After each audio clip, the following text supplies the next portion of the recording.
Le nombre de nouvelles contaminations quotidiennes au coronavirus a presque doublé en Corée du Sud. 142 nouveaux cas pour un total porté désormais à 346.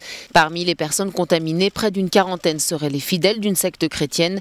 Plus des 3/4 des infections ont été enregistrées dans les provinces de Daegu et Chungdo. De nombreux cas ont été signalés dans ces provinces du Nord, mais nous n'avons pas encore établi si ces nouveaux cas avaient été en contact avec les malades précédemment recensés. Par ailleurs, des dizaines de citoyens britanniques ont décollé de Tokyo ce samedi matin. Ils sont de retour au Royaume-Uni après avoir passé plus de 15 jours en quarantaine à bord d'un paquebot de croisière au Japon. Tous les passagers du vol ont été testés négatifs.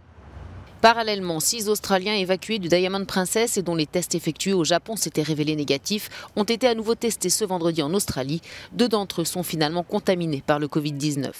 L'Australie, où des scientifiques assurent avoir identifié un potentiel vaccin candidat contre le nouveau coronavirus. Selon des études précliniques, ce vaccin induirait réellement la réponse immunitaire attendue, estiment les chercheurs australiens, qui, après des tests sur les animaux, envisagent des essais cliniques sur l'homme en milieu d'année.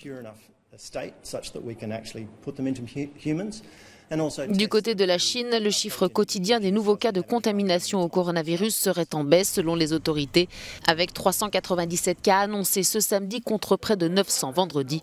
La Chine continentale qui a enregistré au total depuis le début de l'épidémie plus de 2300 décès et près de 77 000 contaminations.